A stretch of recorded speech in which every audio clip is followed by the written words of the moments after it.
Leonard Hart was a man the business world knew well, a self-made millionaire, owner of a thriving real estate empire, and the kind of person whose name commanded respect. But those who really knew him, which was few, would say he was a man hardened by betrayal.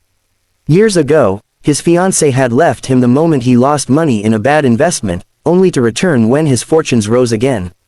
That wound had never healed. He told himself people only loved him for his wealth, and he was determined to prove it.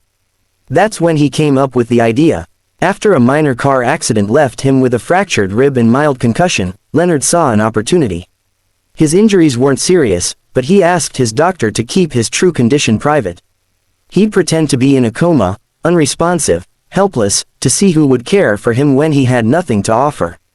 The nurse who didn't know she was being tested. The hospital assigned Nurse Emily Carter to his case.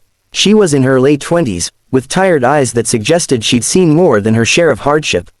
Leonard, lying in his bed with his eyes closed, could feel her gentle hands adjusting his pillows, hear her soft voice telling him what she was about to do before touching him. Unlike others who visited him, business associates murmuring about contracts they hoped he'd sign when he woke up, or distant relatives discussing his will, Emily never spoke of his wealth. For the first week, she hummed quietly as she worked.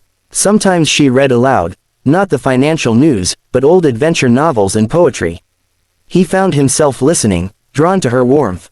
On the 10th night, when the ward was quiet and only the beeping of machines filled the room, Emily did something unexpected. She pulled up a chair beside him and sighed deeply. The confession begins. "You can't hear me," she said softly. "And maybe that's a good thing. I just need to talk to someone who won't judge me." Leonard kept his breathing slow, fighting the urge to open his eyes. "My brother, he's only 16. He's sick, needs an expensive surgery. I've been working double shifts to save up, but it's still not enough. And," she paused, her voice trembling, "the hospital says if we can't pay in time, they'll take him off the waiting list."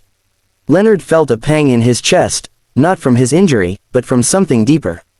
"I thought becoming a nurse meant I'd be able to help people," she continued. "But I can't even save my own family.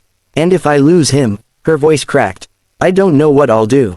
She quickly wiped her eyes, as if embarrassed. "Anyway, Mr. Hart, you're probably used to people telling you their problems.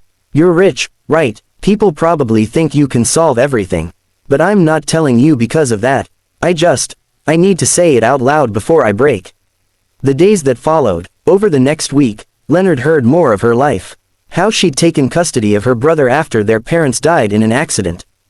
How she'd given up a scholarship to care for him. How she sometimes skipped meals so he could eat.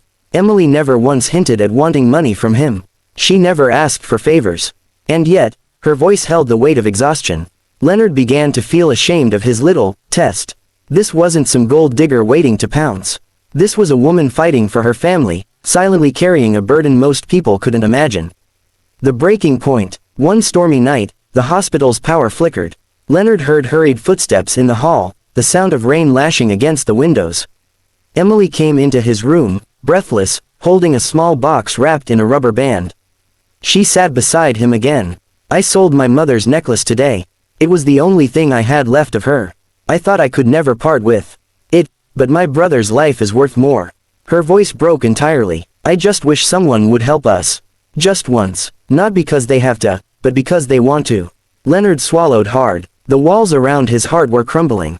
He realized something he'd forgotten, that there were still people in the world who acted out of love, not greed. The reveal. The next morning, Leonard decided the game was over.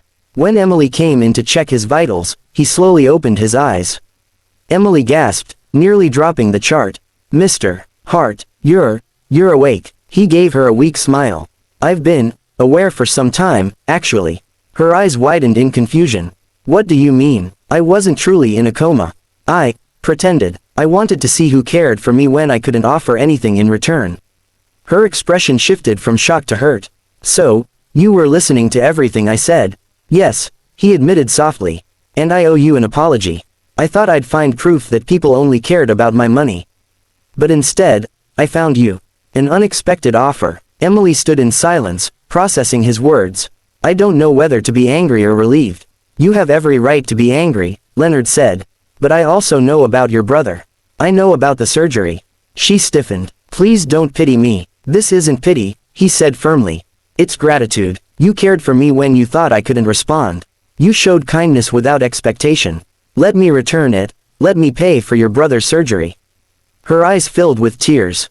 I can't accept that. It's too much. It's not too much for the person who saved me, Leonard said.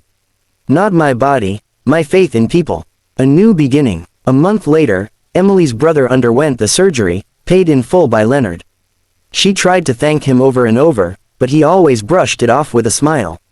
Over time, Leonard visited them often. What began as gratitude grew into something neither of them expected. They found themselves laughing together, sharing meals, and confiding in each other.